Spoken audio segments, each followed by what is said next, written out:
Bonjour à tous, très heureuse de vous retrouver sur Public Sénat. Je vous propose aujourd'hui de suivre l'examen d'une proposition de loi sur l'élection des conseillers métropolitains, un texte qui a été adopté hier soir par les sénateurs. Alors actuellement, ces conseillers métropolitains sont désignés à l'occasion des élections municipales, mais une loi de 2014 modifie le système d'élection de ces conseillers et supprime leur ancrage communal. La commission des lois du Sénat veut bien évidemment conserver cet ancrage communal. Elle a donc proposé l'abrogation de cet article 54 de cette loi de 2014 pour donner bien plus de visibilité aux élus locaux. Pour le rapporteur de la proposition de loi, Agnès Canaillet, la coopération intercommunale doit se faire avec les communes, non sans elles. Ce principe est fondamental pour notre démocratie locale. Voilà donc tout de suite direction l'hémicycle pour l'examen de cette proposition de loi. L'ordre du jour appelle la discussion de la proposition de loi relative à l'élection des conseillers métropolitains présentée par Madame Mireille Jouve et plusieurs de ses collègues. Dans la discussion générale, la parole est à Madame Mireille Jouve, auteure de la proposition de loi, pour 10 minutes.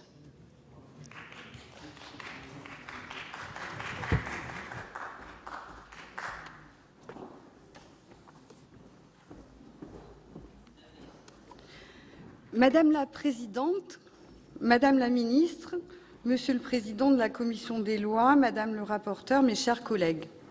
La proposition de loi que plusieurs de mes collègues et moi-même souhaitons soumettre à votre examen vise l'abrogation de l'article 54 de la loi MAPTAM. Ce dernier prévoit que les conseils métropolitains feront l'objet, lors de leur prochain renouvellement, d'une élection au suffrage universel direct selon des modalités fixées par une loi promulguée avant le 1er janvier 2019. Si cet article n'entraîne aucune obligation vis-à-vis du législateur, il est de nature à créer une incertitude auprès des élus locaux concernés.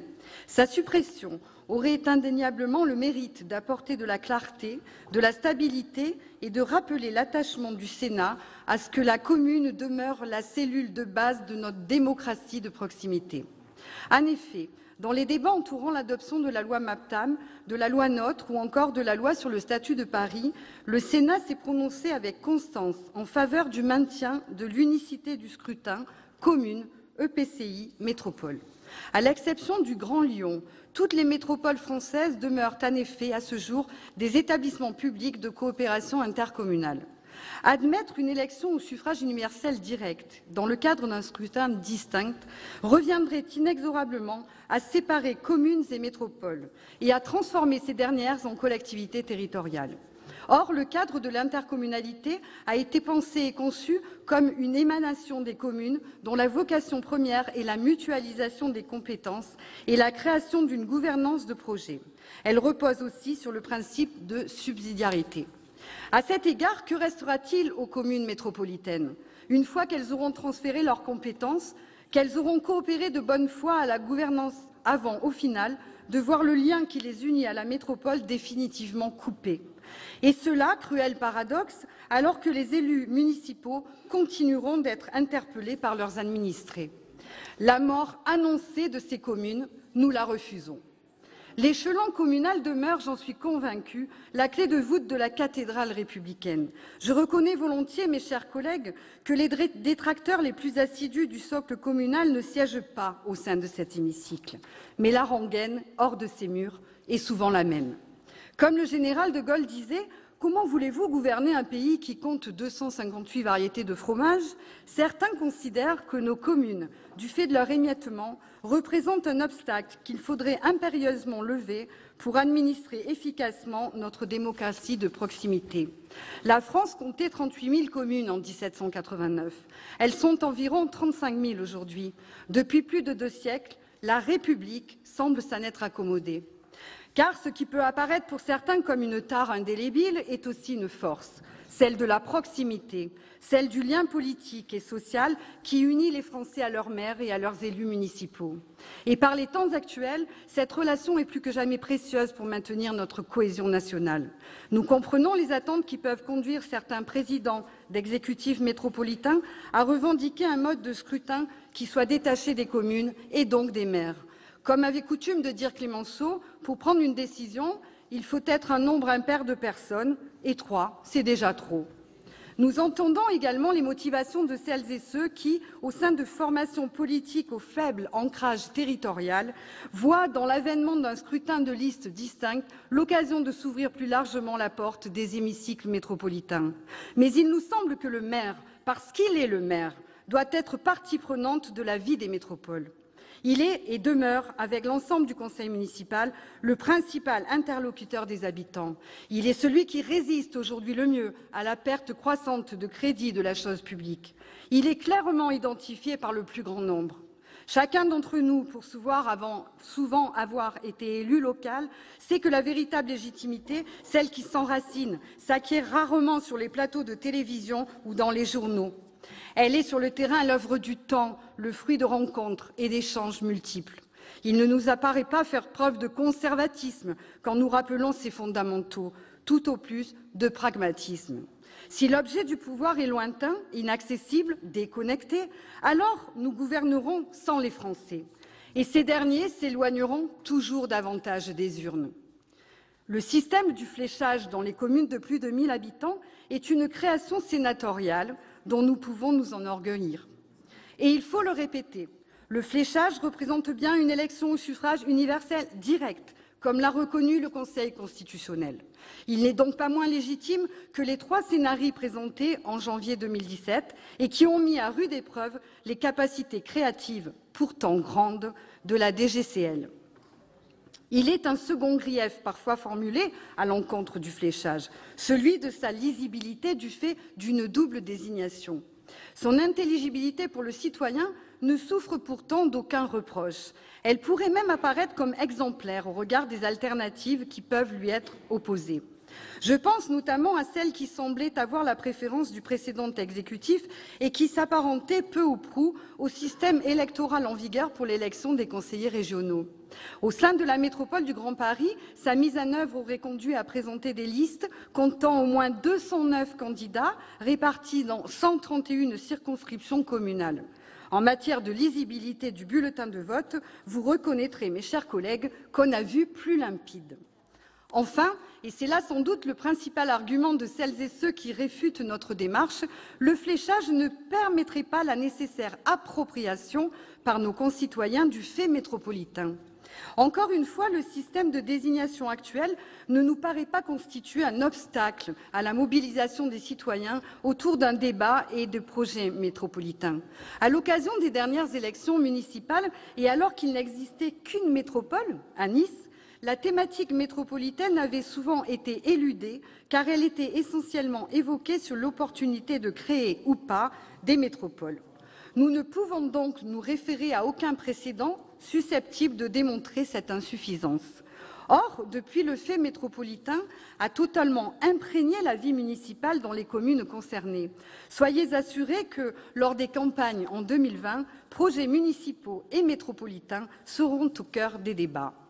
Mes chers collègues, ancienne maire sans étiquette d'une commune de 4 000 habitants, je souhaite, pour conclure, insister sur la dérive politique et partisane qui découlerait d'une désignation des conseillers métropolitains dans le cadre d'une élection autonome. Certains estiment que le système actuel ne permet pas de dégager une majorité politique claire au sein des assemblées délibérantes. Je vois pour ma part, dans les hémicycles intercommunaux ou métropolitains, de véritables instances de dialogue et de consensus. Dans mon département, au sein de la métropole Aix-Marseille-Provence, de nombreux maires sans étiquette ne seraient plus en mesure de se situer ou même d'exister au sein d'hémicycles fortement politisés, comme le sont par exemple aujourd'hui nos conseils régionaux. La presse se fait d'ailleurs l'écho ce jour de ce que pourrait être la future métropole Aix-Marseille-Provence dans le cadre d'une nouvelle collectivité territoriale à statut particulier, après les confidences que vous avez faites hier, Madame la Ministre, au seul député de La République En Marche. Une assemblée de 70 élus désignés sur des listes métropolitaines avec, éventuellement, la création d'une assemblée des maires purement consultative. Dans la presse, les commentaires de vos interlocuteurs du jour laissent songeur. Ne plus imposer par le haut.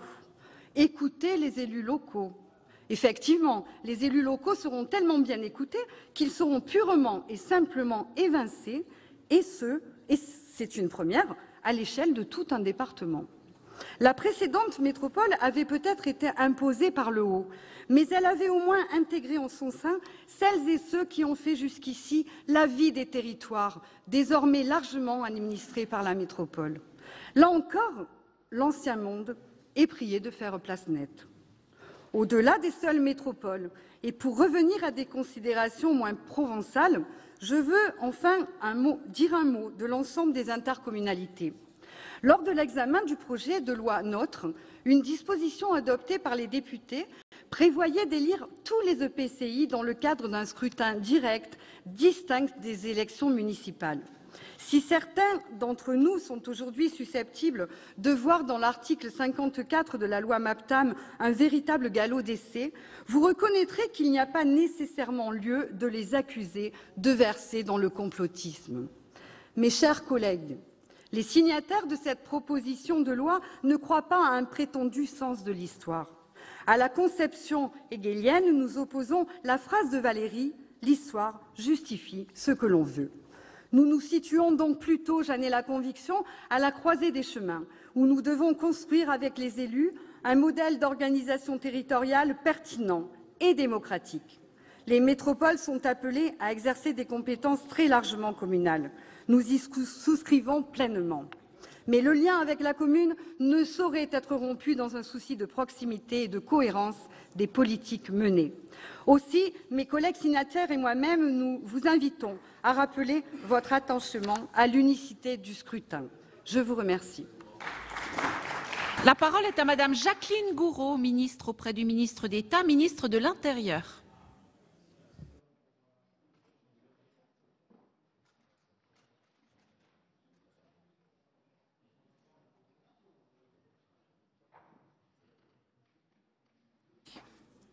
Merci.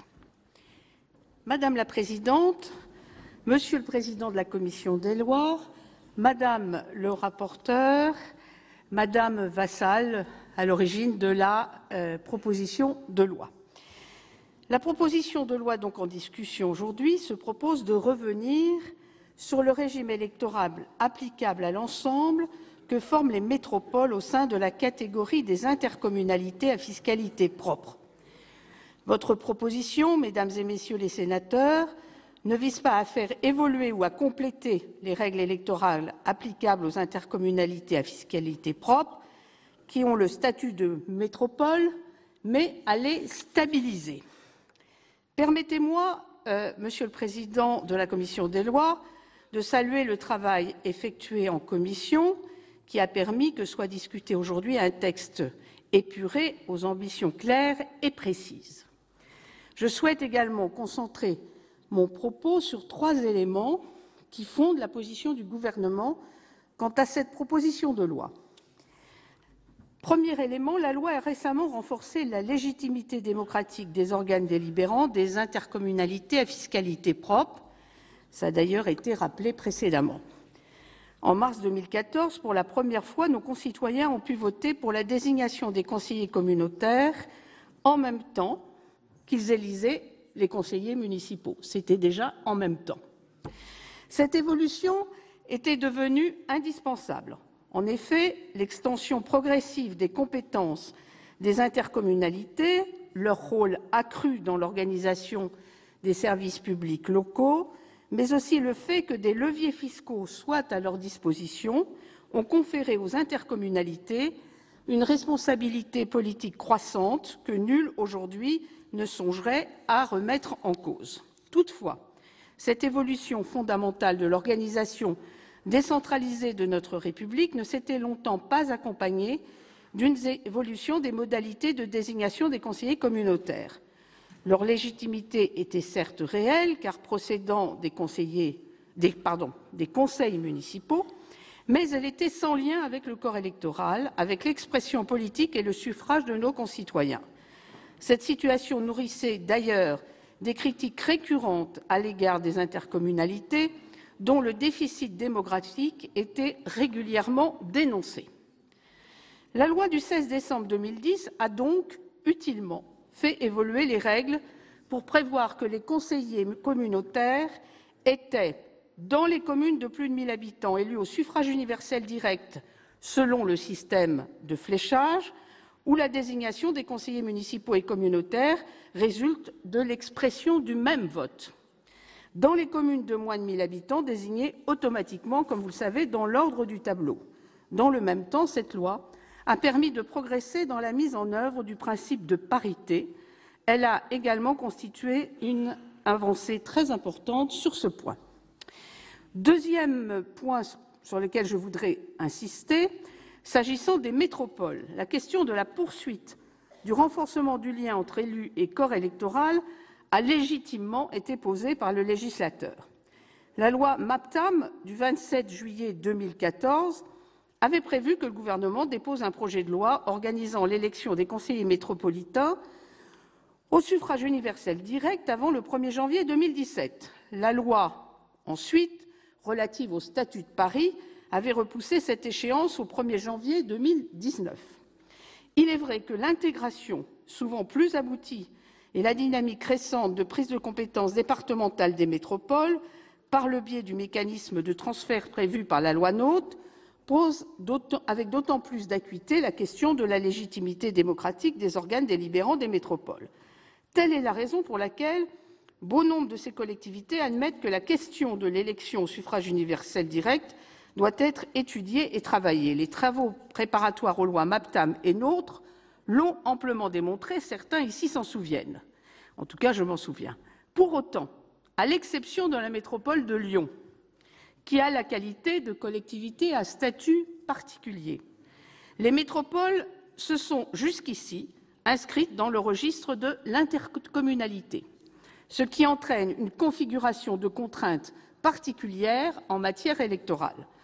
En effet, l'élection des conseillers métropolitains au suffrage universel direct sans fléchage, qu'envisageait la loi MAPTAM, est soumise à deux contraintes.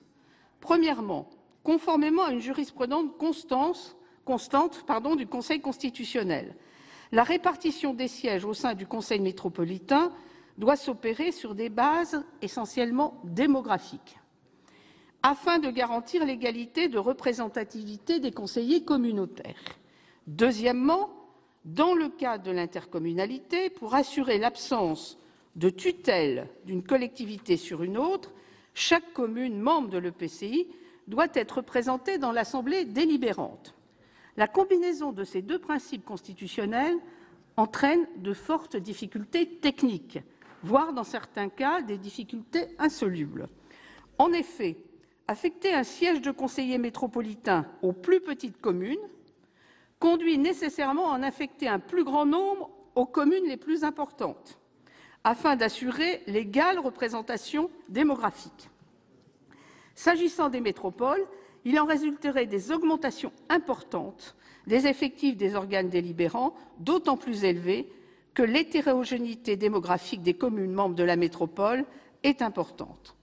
Par exemple, le rapport entre la commune la moins peuplée et la commune la plus peuplée est de 1 sur 1894 à Toulouse, de 1 à 2028 à Grenoble, 1 à 3423 à Nice, et je peux même citer aussi Aix-Marseille, 1 sur 6668.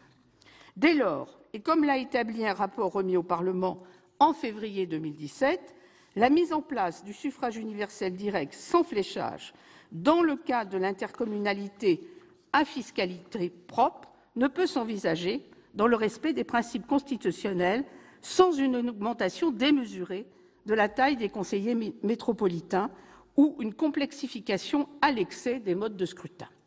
Telles sont les raisons qui ont vraisemblablement conduit le précédent gouvernement à ne pas donner suite à l'invitation faite par le législateur de 2014 et à laisser, en quelque sorte, une question demeurer ouverte en héritage, si je puis dire.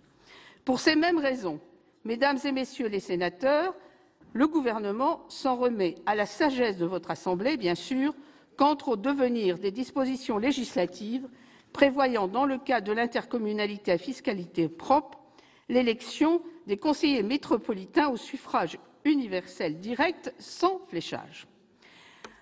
Mesdames et messieurs les sénateurs, comme vous le savez, troisième pan, les définitions des modes de scrutin est intimement liée au statut institutionnel.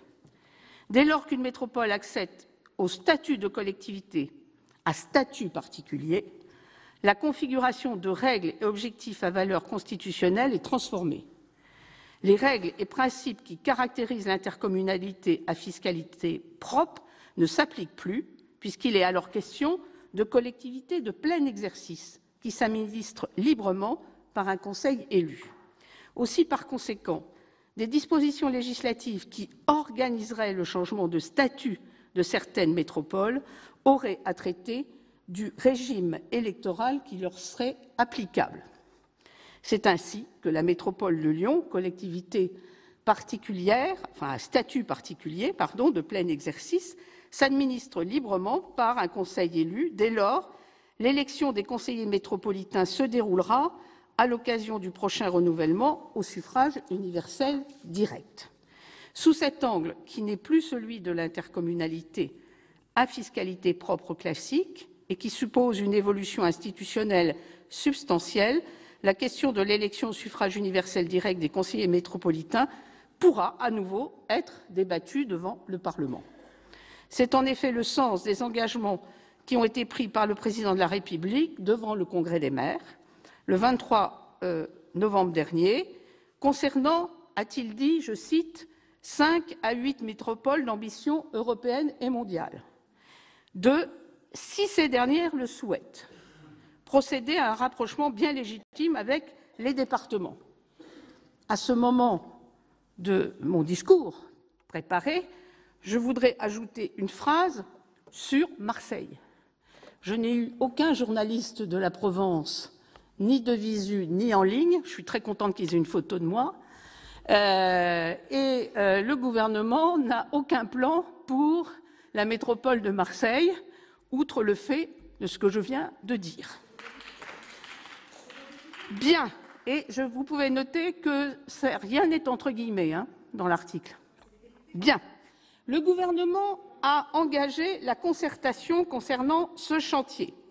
À l'issue de cette phase de réflexion, dans les conditions évoquées par le Président de la République, nous pourrons donc être amenés à proposer ensemble les évolutions institutionnelles d'une part et celles du régime électoral d'autre part, qui trouveraient à s'appliquer à un certain nombre de métropoles. Car, comme je vous l'indiquais, l'évolution du mode de scrutin est intimement liée aux évolutions institutionnelles. Bien évidemment, l'accès d'une métropole à la qualité de collectivité à statut particulier, collectivité de plein exercice, transforme fondamentalement les données de l'équation du mode de scrutin et le gouvernement entendra donc traiter ensemble de ces deux questions quand elles se poseront. Mesdames et messieurs les sénateurs, je voudrais pour conclure encore vous indiquer que dans le cadre de la réflexion engagée, la question du rôle et de la place des maires dans les métropoles est, elle aussi, bien identifiée. Et elle l'est tout particulièrement par le ministre d'État et par moi-même. Cette question fait partie du programme du travail du gouvernement et pourra, elle aussi, justifier d'évolutions législatives. Dans les métropoles, comme dans les autres intercommunalités à fiscalité propre, chacun connaît et mesure en effet le rôle des maires dans la construction des projets communautaires. Et c'est dans cet esprit que je vous rappelle que le gouvernement s'en remet, s'agissant de l'initiative sénatoriale que constitue ce projet de loi, à la sagesse de votre Assemblée. Je vous remercie. La discussion générale est close. Nous passons à la discussion du texte de la Commission. Sur l'article 1er, je suis saisie pour l'instant de 7 demandes de prise de parole. La parole est à Monsieur Jean-Pierre Grand. Merci Madame la Présidente, Madame la Ministre, mes chers collègues. Cette initiative parlementaire de nos collègues du groupe RDSE ouvre le débat sur l'élection des conseillers métropolitains. L'évolution de l'agglomération de Montpellier en métropole au 1er janvier 2015 m'autorise aujourd'hui à porter ici au Sénat le témoignage d'un EPCI qui fonctionnait parfaitement jusqu'à cette transformation. Pour ma part, j'avais appelé de mes vœux cette évolution, dès lors que le gouvernement précédent nous garantissait une transformation en métropole librement consentie par les communes et non par une simple décret, une dotation financière spécifique pour les nouvelles métropoles et un mode de représentation des communes qui restait directement lié aux résultats des élections municipales dans chaque commune. Mon expérience de 35 ans d'une intercommunalité urbaine m'amène à constater aujourd'hui que 3 ans après sa création, la métropole de Montpellier est devenue un boulet pour nos communes. L'exercice des transferts de compétences, comme ceux particulièrement sensibles de la voirie et l'espace public devenu métropolitain, pour ne citer que cela, ne répond plus aux objectifs de planification, de proximité, de réactivité et d'exécution exercés jusque-là par nos communes.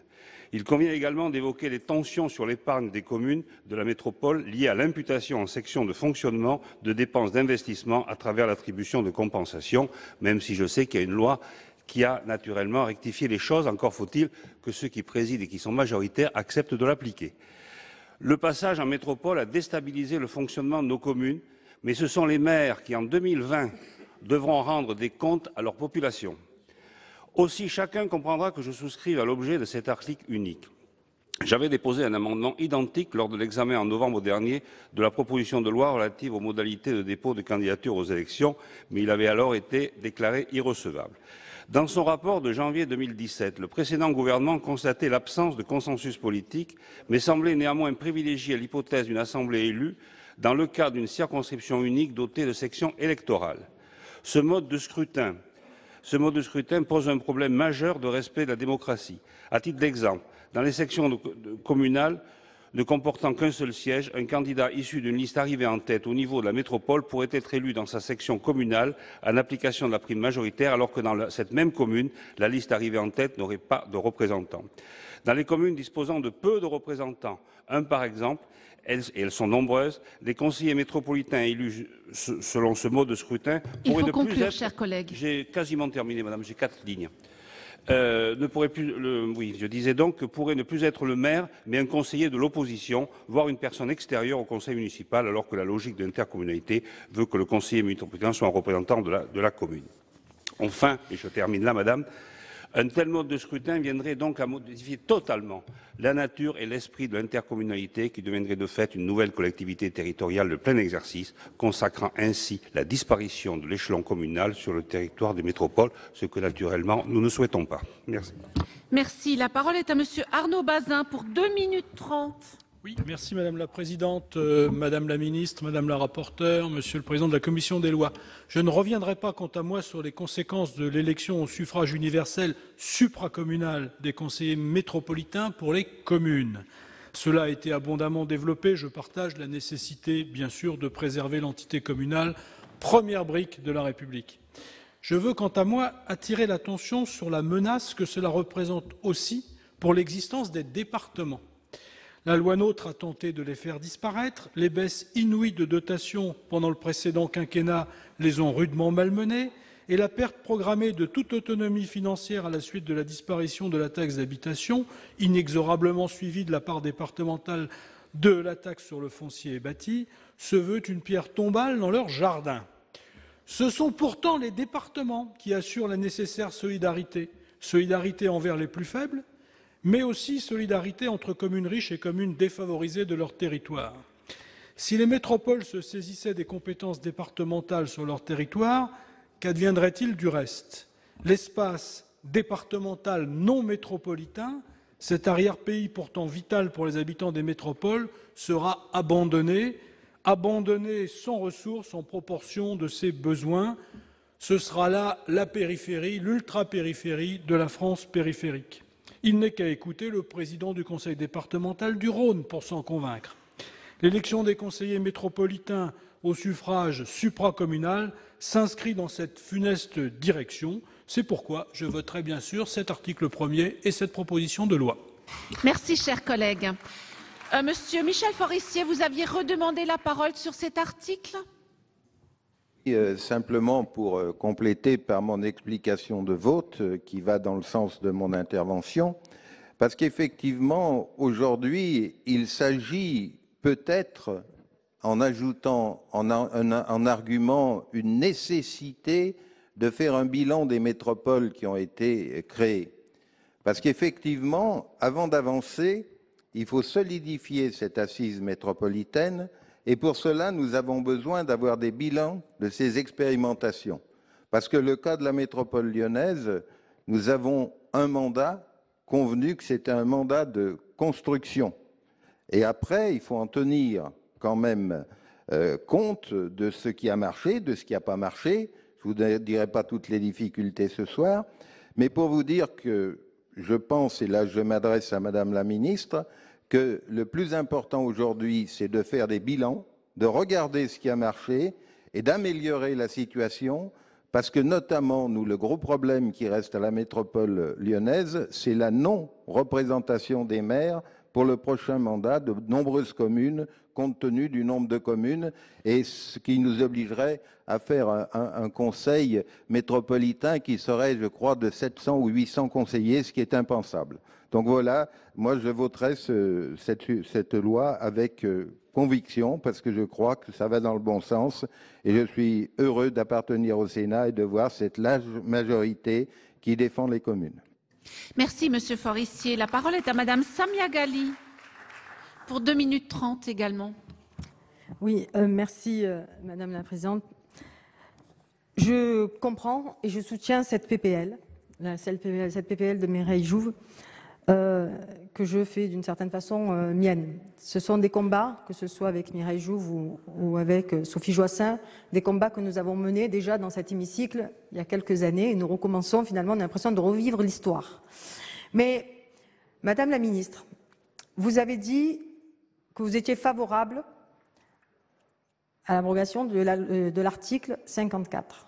Est-ce que c'est vous ou le gouvernement qui soutient cette position? Première question, parce que ça change tout. Ensuite, je le dis ici, la question de la métropole, et vous avez dit, Madame la Ministre, parce que je ne vais pas revenir sur tout ce qu'ont dit mes collègues, je partage à 1000% ce qu'ils ont dit, donc je ne vais pas faire une redite et je vais aller à l'essentiel. Vous avez dit, dans la presse, notamment à Marseille, la Provence a écrit certaines choses. Mais la faute à qui? La faute aussi, d'une certaine façon, à vous, Madame la Ministre, puisque vous avez réuni quelques parlementaires, pas tous, vous les avez triés. C'est quoi la République? Ici, nous parlons, toutes les tendances sont représentées, chacun avec sa spécificité. Est-ce normal, alors que nous parlons d'un sujet important, la question des métropoles, qui va quand même, et on l'a vu sur tous les bancs, susciter beaucoup de questions et d'angoisse. Bien sûr il y a de l'angoisse, mais l'angoisse, elle est en plus créée parce que derrière, il y a des réunions de couloirs qui font que certains sont invités et d'autres non. Et on apprend par-ci, par-là. Et donc, s'il y a eu un article dans la Provence, c'est parce que des députés de votre majorité ont dit un certain nombre de choses dans les réunions dans lesquelles ils ont assisté. Je le dis, oui, les maires. Quid aussi de la question du département fusion avec la métropole? Point d'interrogation. Quid de la question aujourd'hui du pays d'Arles? Est-ce qu'il est dans la métropole ou pas? C'est aussi une question. Voilà beaucoup de questions que se posent les habitants de la métropole ex-Marseille. Et bien sûr, avec tout cela, il faut savoir qu'on nous a fait une métropole, et je l'avais toujours dit, et je l'ai dit même dans cet hémicycle, sans les moyens qui vont avec. Parce qu'une métropole ne peut être efficace que si derrière, elle a l'aide de l'État, l'aide pour se construire et l'aide pour marcher. Pour le coup, elle ne marche pas vraiment. Merci Madame Ghali. La parole est à Monsieur François Grosdidier pour 2 minutes 30. Bien, merci Madame la Présidente, Madame la Ministre, chers collègues. La commune est la cellule de base de la République. Elle est le premier lieu d'expression de la démocratie, de recueil de la demande sociale, de décision et d'exécution pour apporter des solutions aux problèmes concrets des habitants. Elle est le repère des citoyens au double sens du terme, repère comme refuge et repère comme marque pour se situer et s'orienter. Parce que les communes ne sont pas toujours à l'échelle suffisante pour traiter toutes les questions locales, nous avons institué l'intercommunalité des syndicats de communes aux EPCI d'aujourd'hui, de la communauté de communes à la métropole. Les intercommunalités fonctionnent bien aujourd'hui parce qu'elles procèdent des communes.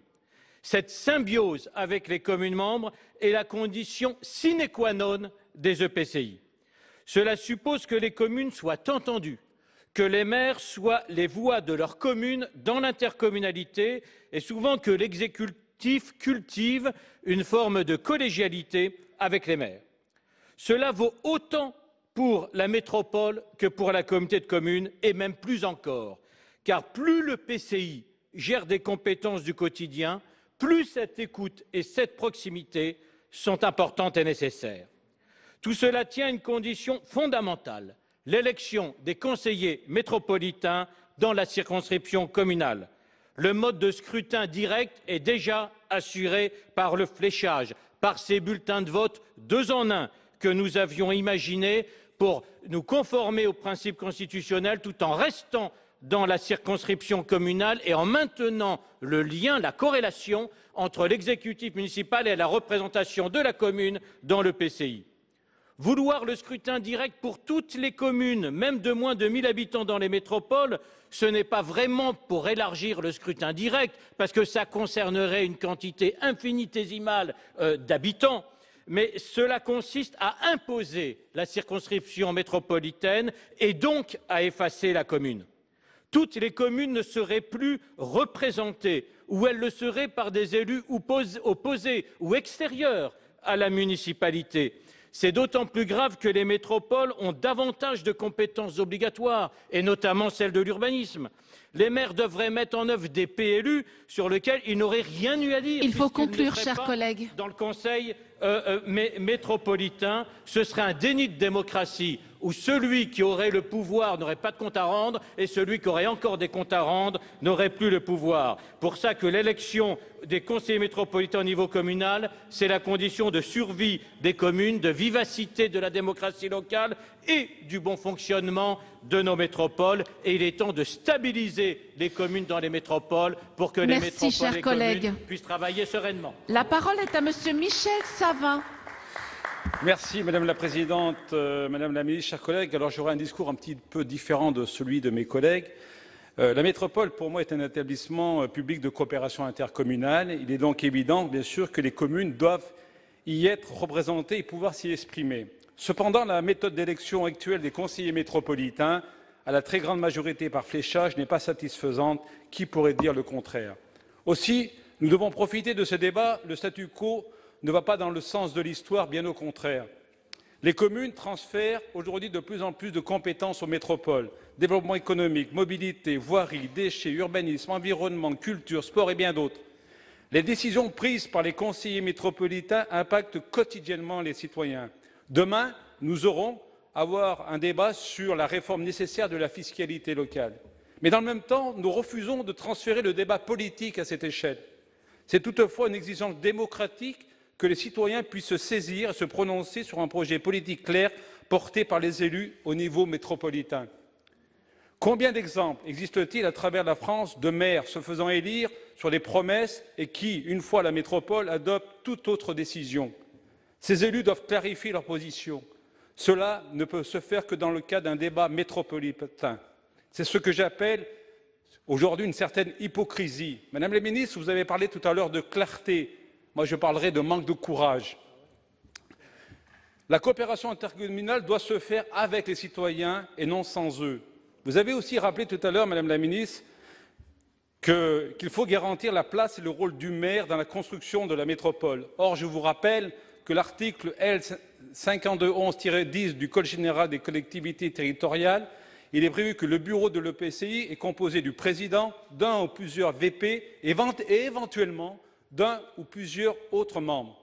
Je rappelle que dans certaines métropoles, des communes, les maires de plusieurs communes de la même sensibilité politique sont exclus du bureau politique, du bureau de la métropole, et donc sont exclus de certaines décisions qui engagent le financement de la métropole. Voilà où en sont aujourd'hui le fonctionnement de certaines métropoles. C'est la raison pour laquelle je dépose pour ce texte un amendement instaurant un nouveau mode de scrutin mixte qui permettra au moins aux habitants des métropoles de débattre sur les projets métropolitains. Merci, Monsieur Savin. La parole est à Monsieur Michel Vaspart pour 2 minutes 30. Merci, Madame la Présidente, Madame la Ministre, Madame la Rapporteure. C'est compliqué de passer en dernier. Il y a eu beaucoup d'arguments, mais moi, je voudrais en vous transmettre certains.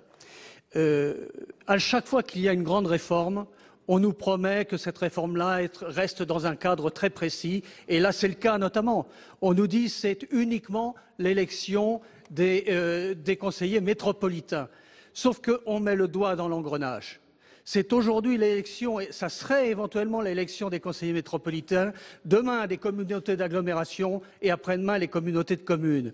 Si on laisse faire cela tout de suite, c'est la mort de l'échelon communal auquel nous sommes particulièrement attachés. C'est la cellule de base, ça a été dit, de notre démocratie française et on doit en être fiers, car en plus, les élus communaux, ce sont des gens qui sont bénévoles, qui forment le lien social. Donc c'est un échelon essentiel. Et l'intercommunalité, ça a été dit aussi, ça doit être l'émanation de la commune. C'est la raison pour laquelle je crois qu'il faut éviter l'ambiguïté. Et je remercie Madame la Ministre tout à l'heure dans sa deuxième intervention, car je crois qu'elle a été claire. Et j'ai vraiment le sentiment que le gouvernement défendra la position du Sénat, qui, je le rappelle, et la représentation des territoires. Donc, je voterai bien entendu avec enthousiasme cette PPL. Merci, Monsieur Vaspart. La parole est à Monsieur Philippe Dominati.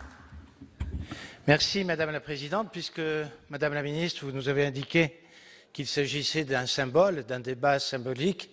Je voudrais m'exprimer aussi sur le sujet du Grand Paris. En 2018, le Sénat français donc débat sur les métropoles. Je crois qu'en France, ce sont les Grecs qui ont créé Marseille il y a quelques millénaires. Et pourtant, nous ne savons toujours pas comment adapter, alors que beaucoup de pays dans le monde ont des métropoles. Sur le territoire national, manifestement, dans ce débat, on ne sait pas ce qu'il en est. Si j'ai bien lu le dictionnaire, la métropole, c'est une ville-mère, c'est une ville. C'est-à-dire, c'est une commune importante, c'est une aire urbaine. C'est la définition d'une métropole.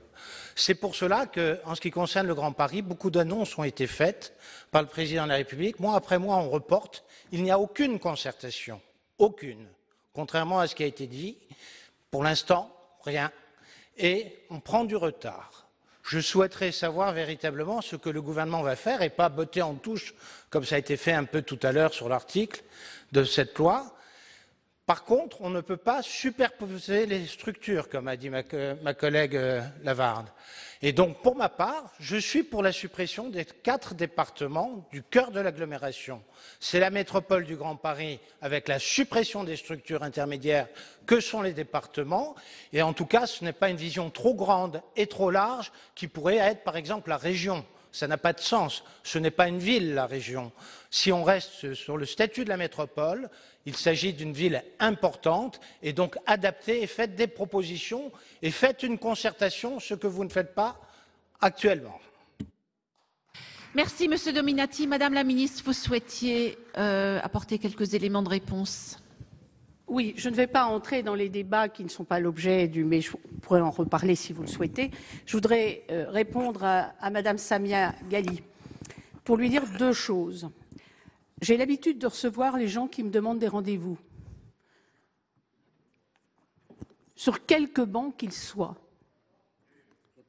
Voilà. Je ne fais jamais de tri, madame. J'ai trouvé ça très inélégant, ce que vous avez dit. Et je peux vous recevoir quand vous le souhaitez, madame. Il suffit de demander un rendez-vous. Merci, Madame la Ministre. Mes chers collègues, nous allons à présent examiner 2 amendements sur cet article unique. Le premier nous sera présenté, je pense, par Monsieur Savin. Je vous en prie, chers collègues. Merci, Madame la Présidente. Madame la Ministre, votre gouvernement devrait être censé de présenter un nouveau mode de scrutin avant le 1er janvier 2019. Le mode de scrutin que je propose est innovant et n'était pas envisagé dans le rapport réalisé par le gouvernement en février 2017. Cet amendement vise donc à concilier la représentation des communes dans les conseils métropolitains et à mieux associer les citoyens. Je tiens d'abord à souligner que cette proposition ne modifie pas le nombre de conseillers métropolitains. Concrètement, 2/3 des conseillers métropolitains seraient élus comme aujourd'hui par fléchage ou selon l'ordre du tableau du conseil municipal, ce qui garantirait la présence de chaque commune au sein du conseil métropolitain. Le tiers restant serait bien sûr élu au suffrage universel direct dans le cadre d'une circonscription métropolitaine unique, ce qui permettrait aux citoyens de s'exprimer sur les projets métropolitains et d'en débattre, ce qui n'est pas le cas aujourd'hui. Ce scrutin serait régi par les mêmes règles que les élections municipales dans les communes de plus de 1000 habitants et plus. Ce modèle fonctionne parfaitement, nous les avons modélisés. En 2014, à l'occasion des dernières élections, les candidats municipaux ne pouvaient répondre sur les intentions métropolitaines, même s'ils étaient fléchés pour siéger au Conseil métropolitain. Avec ce nouveau mode de scrutin, nous aurons enfin un débat clair. Voilà donc l'objet de mon amendement. Merci. Sur cet amendement 8 rectifié quater, quel est l'avis de la commission? Ah, pardonnez-moi, Madame le rapporteur. Il me faut d'abord rappeler la présentation de l'amendement 9 rectifié. C'est Monsieur Hassani qui va nous le présenter. Merci, Madame la Présidente. Alors, c'est un amendement qui a été fait par Amiel, mais comme il est souffrant, j'ai pris la responsabilité de le présenter. Alors, quel est l'objet? La loi numéro 2017-257 du 28 février 2017 relative au statut de Paris et à l'aménagement métropolitain a, en son article 78, repoussé au 1er janvier 2019 l'adoption d'une loi définissant le cadre applicable à l'élection des conseillers métropolitains au suffrage universel direct. Le présent amendement procède au rapport de la date butoir du 1er janvier 2019 au 1er janvier 2021. L'adoption d'une loi destinée à fixer les modalités concrètes d'organisation des conseillers métropolitains. Ce faisant, le prochain renouvellement des conseillers municipaux s'organisera sur le mode d'élection actuel. Au regard des points de crispation soulevés par la pérennisation d'un scrutin distinct de celui désignant les élus municipaux, le présent amendement s'inscrit dans une démarche constructive. Alors que la réflexion d'un rapprochement de l'échelon départemental et métropolitain commence, il apparaît opportun de reporter la modification du mode d'élection des représentants de ce niveau au moment de la construction du nouveau projet. Voilà l'objet de l'amendement.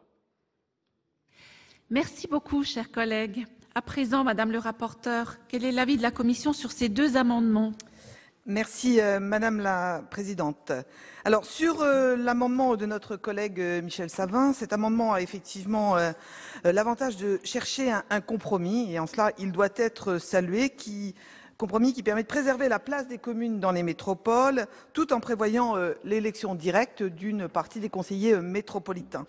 Mais cet effort de compromis soulève quand même quelques difficultés, parce que ce mode de scrutin restera quand même extrêmement complexe, faisant en sorte qu'il y aura 3 modes de scrutin effectivement pour la même assemblée, ce qui pose toujours la question de la lisibilité et de l'intelligibilité de ce mode de scrutin.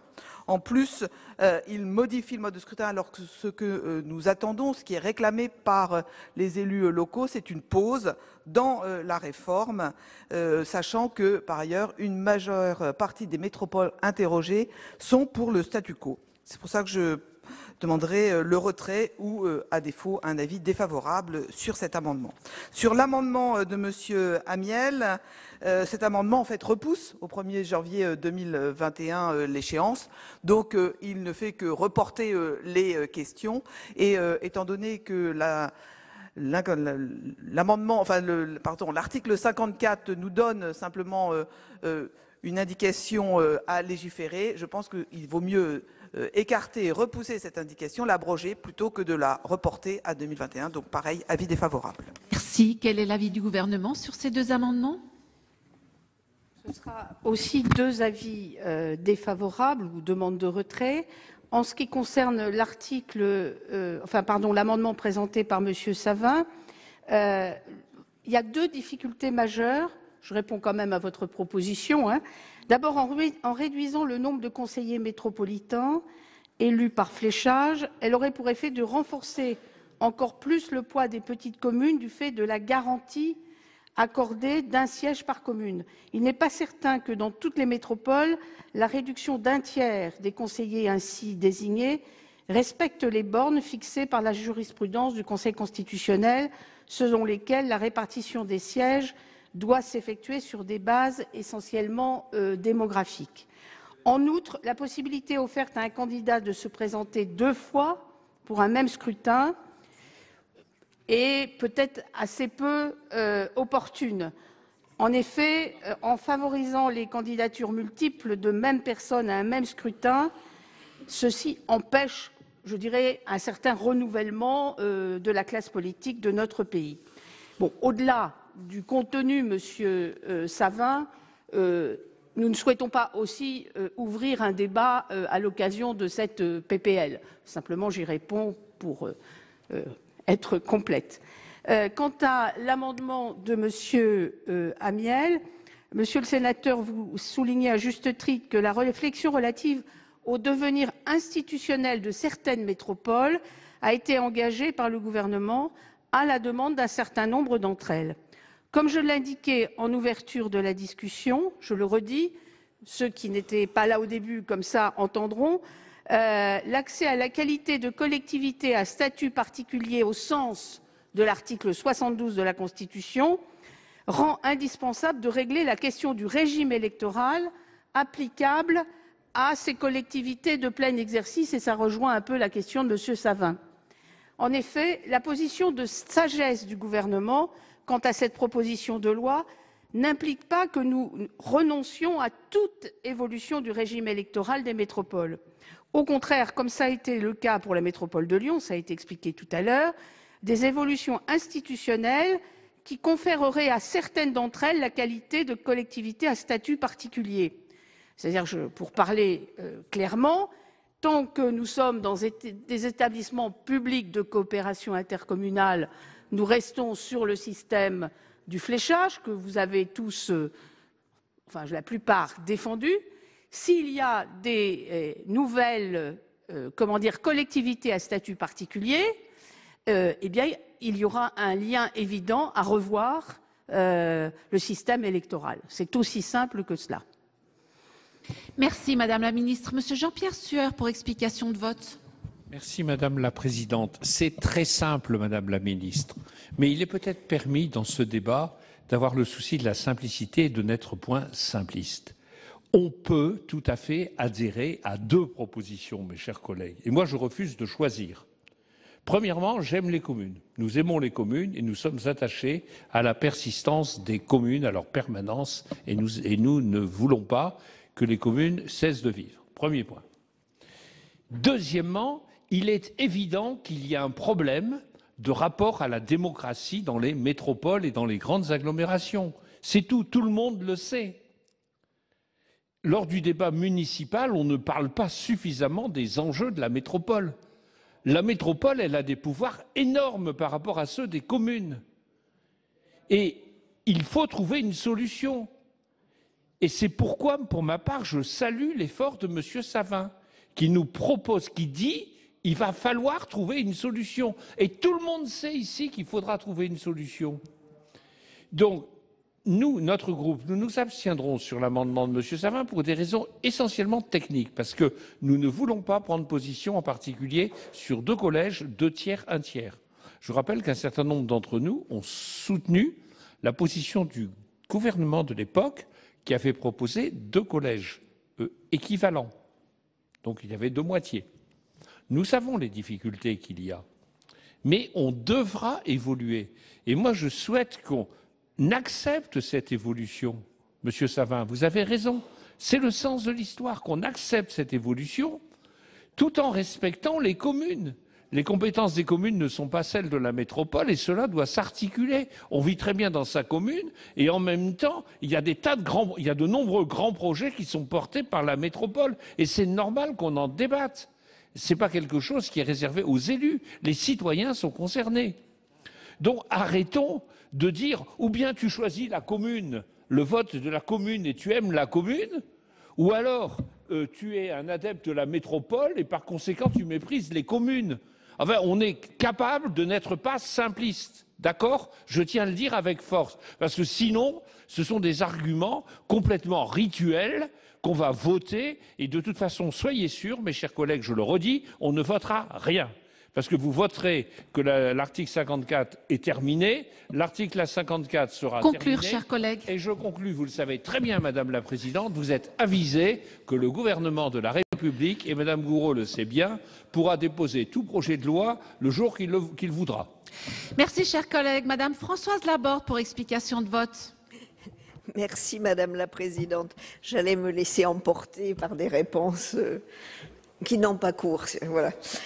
Donc sur l'amendement de Monsieur Savin, même s'il est intéressant, ce que je ne renie pas, notre groupe est quand même plus pour la suppression donc, de cet article par peut-être simplicité ou peut-être simplisme, puisque c'est ce que dit notre collègue Sueur. Mais quand même, je crois que si la rapporteure a exposé de façon très claire sa demande de retrait, c'est parce que le double collège ne facilitera pas la compréhension. Et je pense qu'il y a quand même plusieurs inconvénients à ce mode de désignation.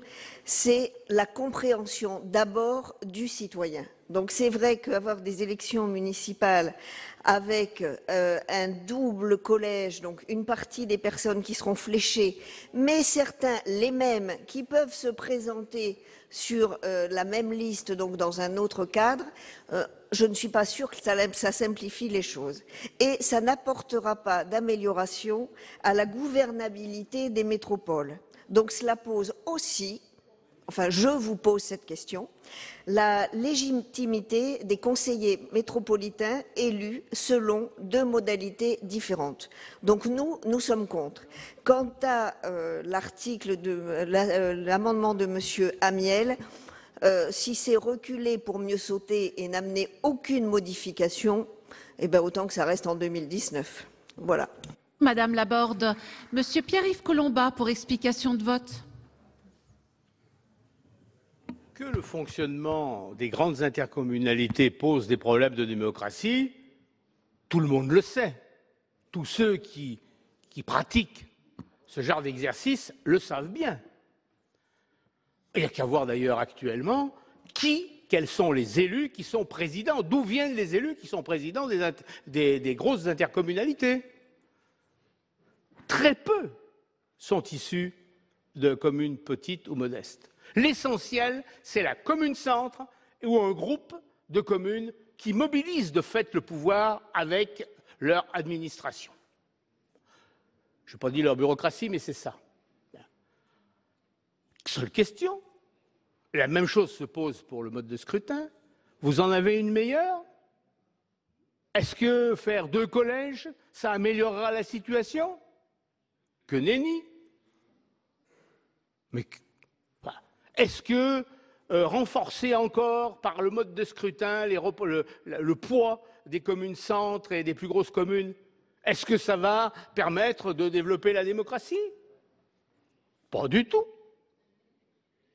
Est-ce que l'élection où on procédera à l'élection du... Pour l'instant, ce seront effectivement les membres du Conseil. Mais bientôt, ce sera le président. Bon. Est-ce qu'on parlera plus de la commune que maintenant? On parlera certainement peut-être de la métropole, mais d'abord, il y aura beaucoup moins de gens pour aller voter, ça c'est absolument certain. Et puis là, c'est la commune qui disparaîtra. Bon, alors, si c'est votre sentiment, mon cher collègue, ben c'est très bien. Moi, je le conçois. Ce n'est pas une question de souplesse et d'absence de simplisme. C'est un problème de rigueur. Vous êtes en pleine contradiction. Ou on est pour un système qui fait de l'intercommunalité une coopérative de communes, comme le disait Jean-Pierre Chevènement, ou c'est tout autre chose. C'est parfaitement votre droit de penser que l'histoire va dans ce sens-là. Nous ne le pensons pas, et non seulement nous ne le pensons pas, mais nous ferons tout pour que ça ne soit pas comme ça. Merci, Monsieur Collombat. Y a-t-il d'autres demandes d'explication de vote? Monsieur le Président Philippe Bas. Et je vous remercie, Madame la Présidente. Je veux juste indiquer que notre débat porte sur une seule question. Faut-il ou non conserver le mandat qui a été donné par la loi de 2014 au gouvernement de nous proposer un projet de loi sur l'élection des délégués métropolitains avant 2019. Et Mme Jouve, dans sa proposition, nous dit que ce mandat doit être retiré au gouvernement qui ne nous réclame pas de le maintenir. Je crois donc qu'il y a quand même un large accord sur ce qu'il convient de faire. Et le mérite de la discussion que nous avons, chers collègues, sur le texte dont vous êtes l'auteur, c'est quand même d'apporter une clarification nécessaire sur les intentions du gouvernement.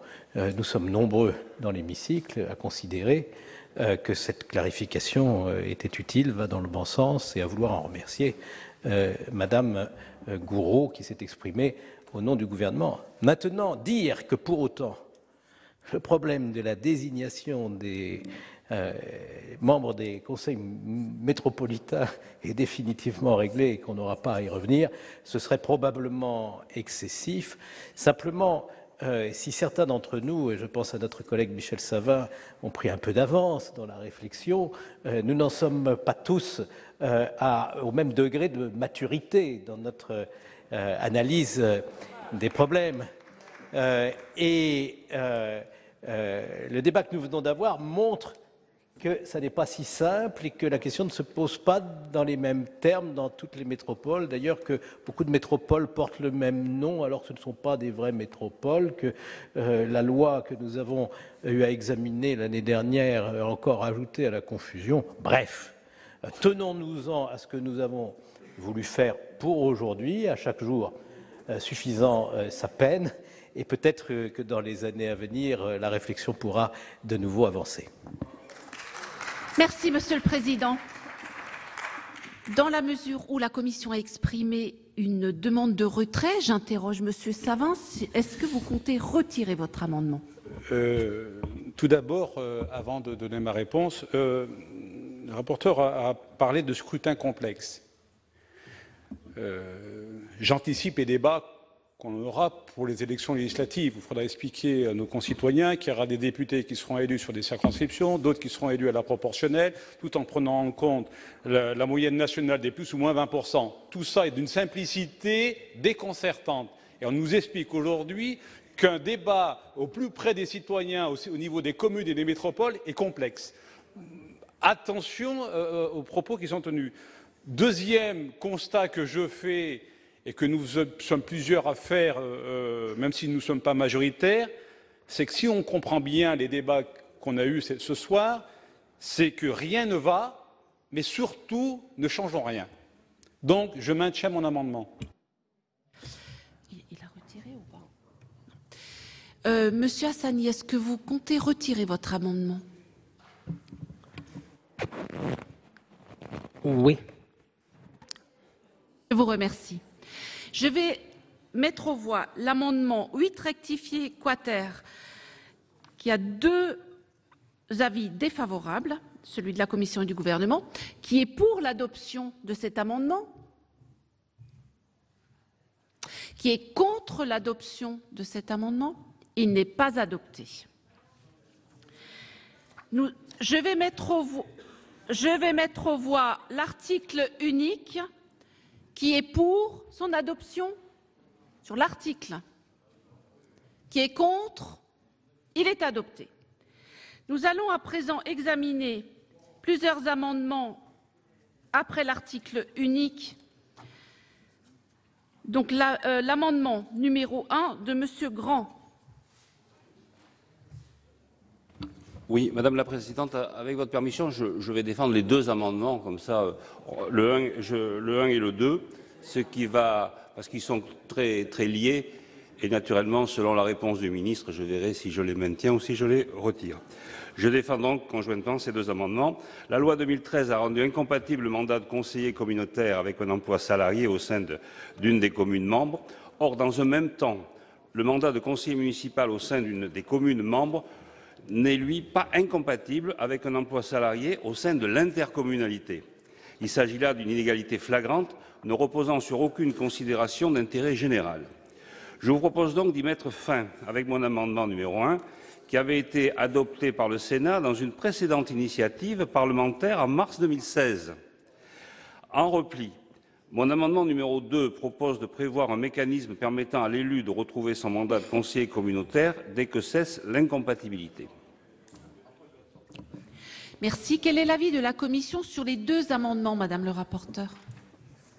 Oui, alors, notre collègue Jean-Pierre Grand a déposé donc, cet amendement qui ne se concerne pas les métropoles au sens strict, mais l'intercommunalité et donc indirectement les métropoles, puisque elles sont, hormis évidemment celle de Lyon, des établissements publics de coopération intercommunale. Donc, ce ne sont pas des cavaliers législatifs, contrairement à l'amendement de nos collègues Forestier et Buffet.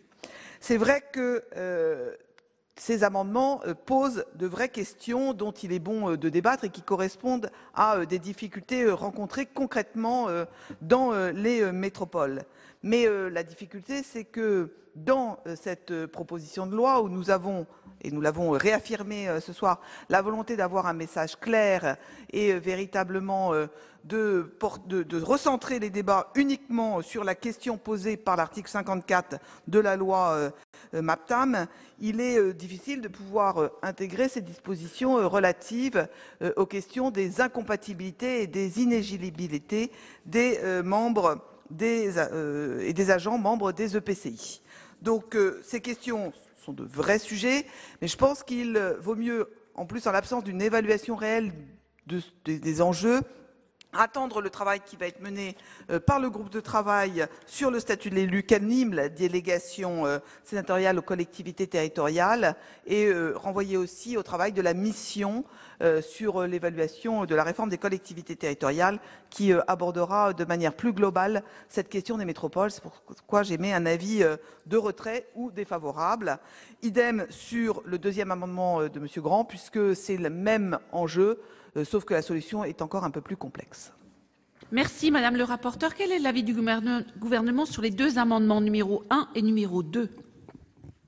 Je vais avoir une position identique à celle de la rapporteure. Vous posez un vrai sujet sur les incompatibilités, avec des incompatibilités qui sont différentes selon les niveaux de fonction et également aussi les niveaux de responsabilité à l'intérieur des communes ou des intercommunalités. Je pense que c'est un sujet important, bien évidemment, et je pense qu'il faudrait approfondir cette réflexion. Et effectivement, il y a un travail fort intéressant qui est déjà commencé au Sénat par la délégation aux collectivités territoriales que je connais bien, que j'ai eu l'honneur de présider à une époque. Je suis déjà venue d'ailleurs en audition il y a quelque temps. Je pense que ça serait intéressant d'approfondir ce sujet avec, bien sûr, l'aide du gouvernement et du ministère de l'Intérieur en particulier. Donc, je crois que ce serait sage de les retirer. Merci. Merci, Madame la Ministre. Monsieur Grand, est-ce que vous comptez retirer l'un ou l'autre ou les deux amendements ou pas du tout? Oui, Madame la Présidente, merci. Oui, l'explication à la fois de Madame le rapporteur et Madame le Ministre vont dans le sens que je souhaitais. D'ailleurs, Madame la Ministre, considérant aussi des fonctionnaires qui, entre-temps, ont pris leur retraite, je me permettrai, parce qu'il s'agit là aussi d'un problème qui peut peut-être être réglé assez vite, je me permettrai de vous saisir par écrit. Dans tous les cas, je retire ces deux amendements. Merci, Monsieur Grand. Je vous invite à rester avec nous. Je vous propose de nous présenter l'amendement numéro 3, numéro 6, numéro 4 et numéro 5, s'il vous plaît. Madame la Présidente, comment souhaitez-vous que nous fassions? Je les présente globalement. Ils sont en discussion commune. Pardon? Ils sont en discussion commune, voilà, donc je vous invite à les présenter successivement. C'est ce que je... Voilà. Donc, Madame la Présidente, Madame le Ministre, Madame le rapporteur, chers collègues, donc il s'agit de l'amendement numéro 3 que je présente.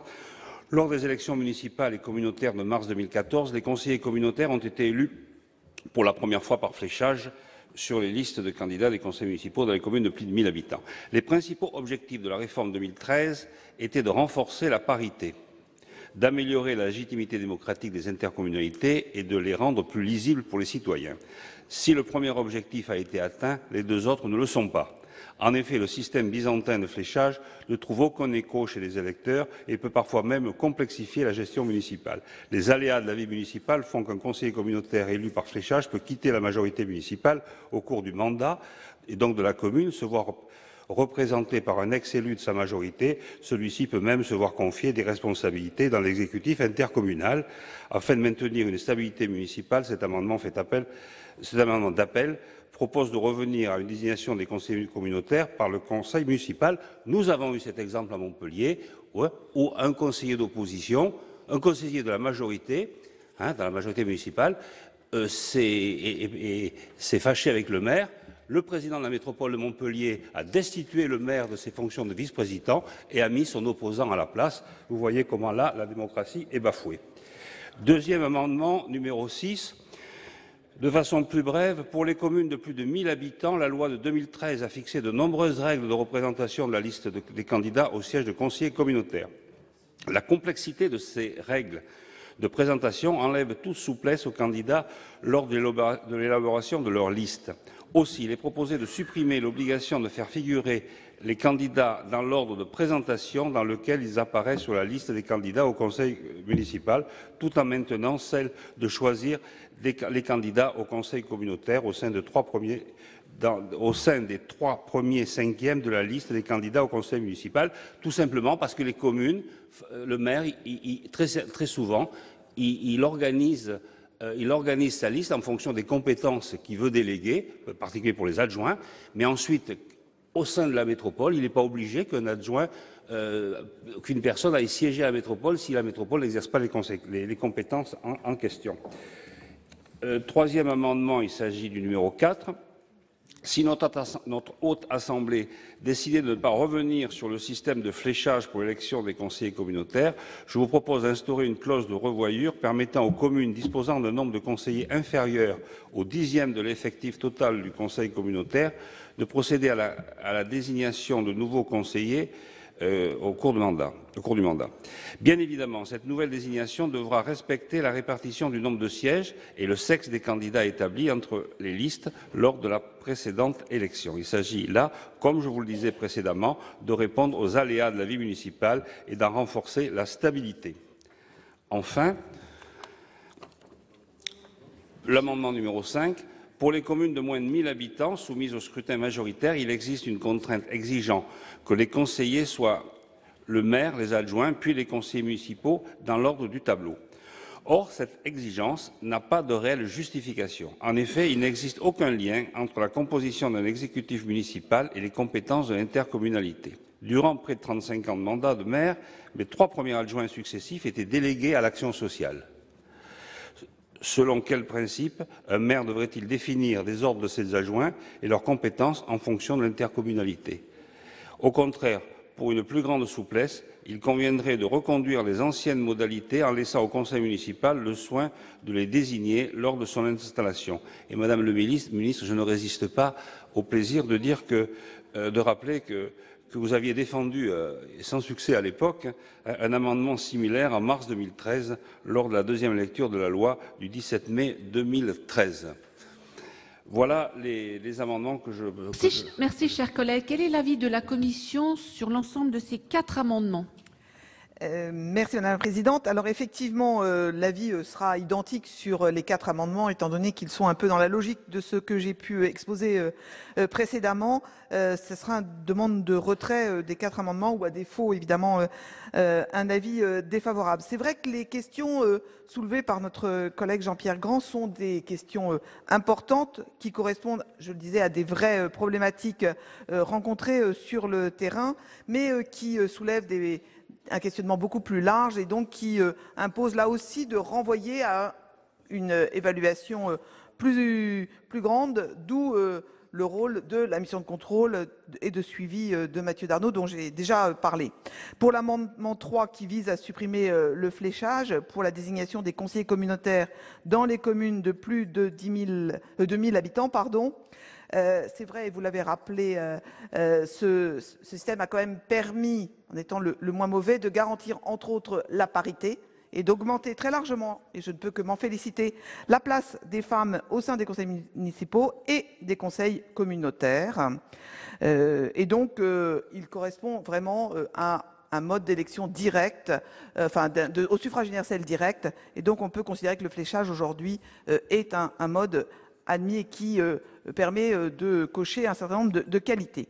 Sur l'amendement 6, qui souhaite supprimer l'obligation pour la liste du candidat au conseil communautaire de suivre l'ordre de présentation de la liste des candidats au conseil municipal. Je pense que c'est quand même important de laisser un lien entre le conseil municipal, ne serait-ce que pour garantir la lisibilité auprès des électeurs. Pour l'amendement 4, qui vise à déroger au fléchage pour le remplacement d'un conseil communautaire dans les communes qui disposent d'un nombre de conseillers communautaires inférieur au 10e de l'effectif global du conseil municipal, ça me semble un peu complexe à mettre en place et ça mettra un effet de seuil au sein d'un même EPCI. Et sur l'amendement 5, c'est sur la désignation dans les communes de moins de 1000 habitants qui aujourd'hui ne pose pas vraiment de problème, l'ordre du tableau étant admis. Donc là aussi, c'est pour ça que je émettrai un avis de retrait ou défavorable par rapport à l'ensemble de ces amendements. Merci, Madame le rapporteur. Quel est l'avis du gouvernement? Monsieur le sénateur, cher Jean-Pierre Grand, l'objectif de cette PPL, c'est de ne pas toucher à la loi électorale. Donc, vos amendements veulent toucher à la loi électorale. Donc, je vais vous demander de les retirer, ça sera beaucoup plus simple. Grand, est-ce que vous retirez ces amendements? Oui, Madame la Présidente, Madame le ministre a un don de persuasion assez exceptionnel, parfaitement complété par Madame le rapporteur. Je voudrais, et naturellement, je retirerai l'autre amendement, donc le prochain qui va venir, je le retire aussi, puisque par définition... Donc l'amendement numéro 7 est également retiré. Simplement, permettez-moi de dire à Madame la ministre que, effectivement, ce débat était nécessaire. Et pourquoi il est nécessaire, Madame la ministre? Il est nécessaire parce que ça a permis effectivement à nos collègues de s'exprimer pour vous montrer notre attachement pour nos collectivités et l'attachement à la forme de l'intercommunalité en EPCI et non pas en collectivité de plein exercice. Et donc, moi, je conclurai simplement aujourd'hui, et si peut-être vous pouviez nous rassurer là-dessus, ça serait merveilleux. Aujourd'hui, rôde l'idée que les métropoles, nos métropoles vont devenir, vont plus rester des EPCI, mais vont devenir des collectivités de plein exercice. Et ça, Madame la Ministre, si le message pouvait passer, et si vous pouviez faire passer que nous y sommes farouchement opposés, je pense que nous n'aurions pas perdu de temps. Merci. Merci, Monsieur Grand.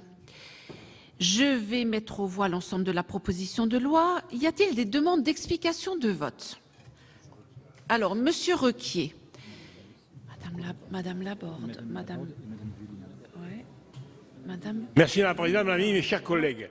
Je crois que nous sommes, à travers cette PPL de Mireille Jouve, devant, disons, deux orientations pour l'avenir de nos communes.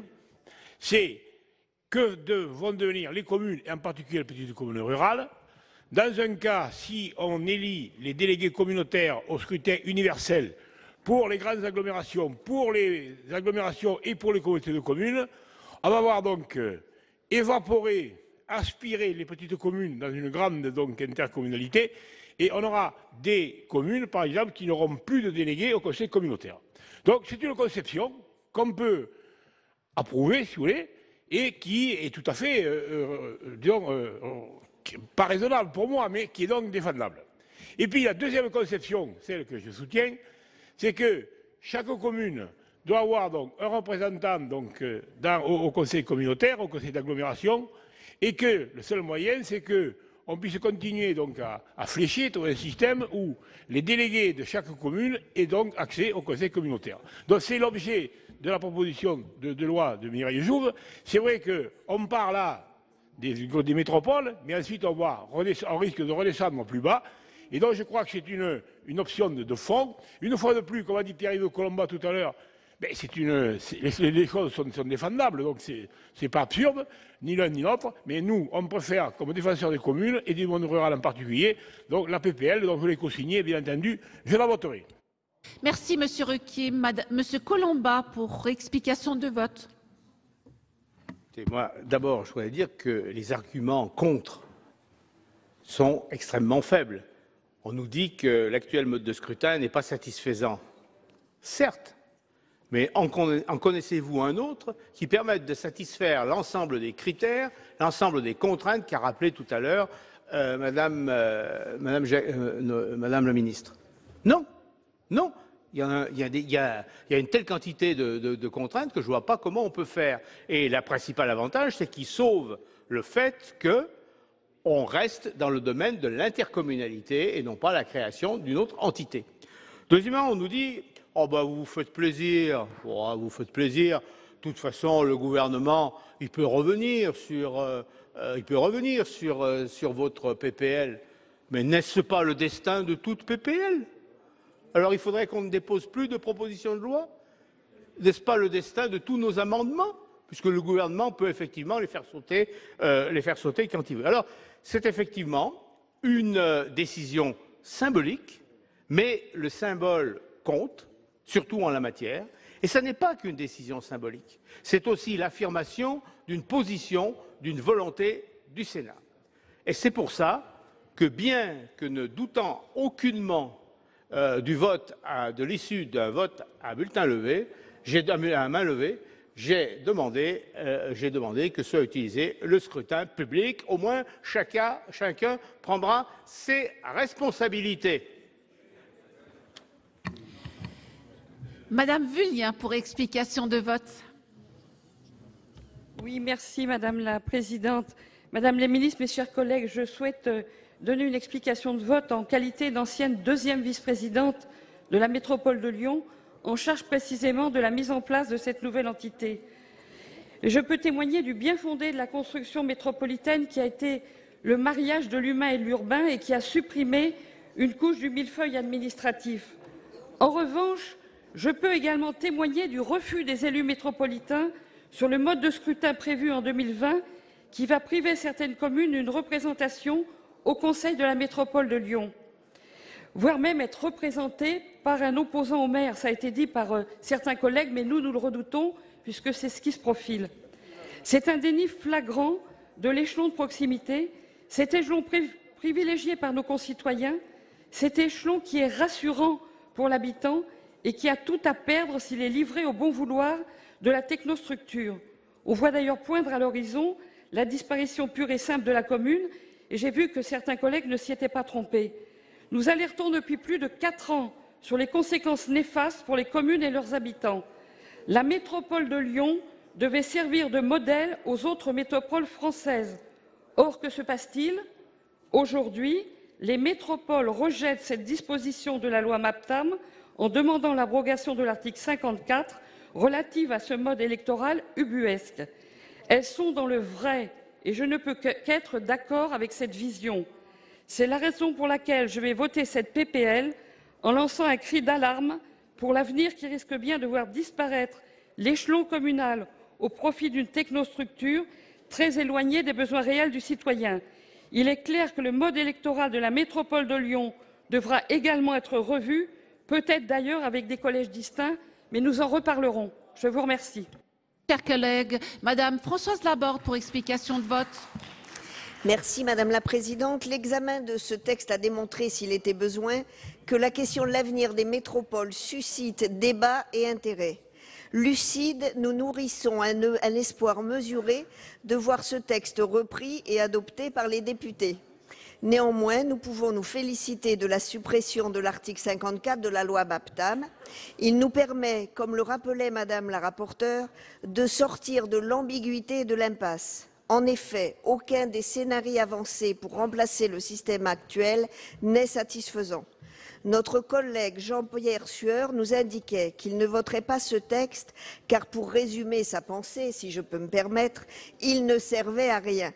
Je serais tentée de lui répondre que c'est l'article 54 qui a démontré son inutilité, prévoyant la remise d'un rapport rendu avec plus d'1 an et demi de retard et en demandant au gouvernement de légiférer sans que cette disposition ait de valeur normative. En le supprimant, nous faisons donc œuvre utile. Nous avons souhaité, avec cette proposition de loi, porter un message simple. Les métropoles ne doivent pas se faire sans les communes, ni contre les communes. Les échos des négociations et des tractations actuellement en cours dans les 5 métropoles de taille européenne sont de nature à inquiéter car elles mettent les communes hors jeu. Nous pensons que la force de l'intercommunalité est qu'elle repose, comme l'indique l'acronyme EPCI, sur la coopération. Nous sommes aussi nombreux à estimer que la situation n'est pas mûre pour une évolution du mode de scrutin, à penser que nos métropoles ont besoin de stabilité pour grandir, pour assumer pleinement leurs compétences. Madame la ministre nous a indiqué que nous serons amenés à débattre d'un projet de loi prévoyant la transformation de ces 5 à 8 métropoles en collectivités à statut particulier et donc à rompre avec le modèle de la coopération intercommunale. Nous aurons donc l'occasion d'en reparler. Je vous remercie. Merci Madame Laborde. À présent, je mets aux voix l'ensemble de la proposition de loi relative à l'élection des conseillers métropolitains. J'ai été saisie d'une demande de scrutin public par le groupe CRCE et le groupe Les Indépendants sur l'ensemble de la proposition de loi. Il va être procédé au scrutin public dans les conditions fixées par l'article 56 du règlement et le scrutin sera ouvert dans quelques instants.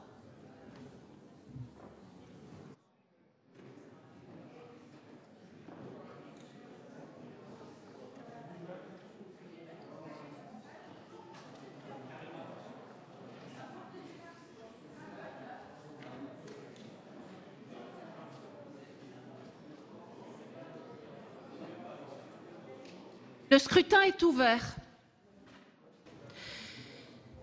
Voici le résultat du scrutin numéro 82 sur l'ensemble du texte.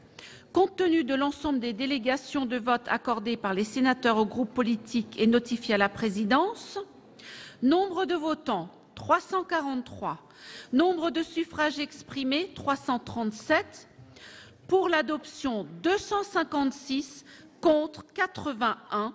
Le Sénat a adopté. Voilà donc pour l'examen de cette proposition de loi sur l'élection des conseillers métropolitains.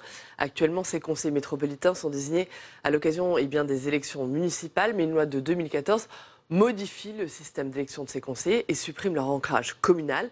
La commission des lois du Sénat veut donc conserver bien sûr cet ancrage communal et a donc proposé l'abrogation de cet article 54 de cette loi de 2014 pour donner plus de visibilité aux élus locaux. Je vous rappelle donc bien sûr que ce texte a été adopté hier soir par les sénateurs. Voilà, vous pouvez bien sûr revoir ce programme sur notre site internet publicsénat.fr.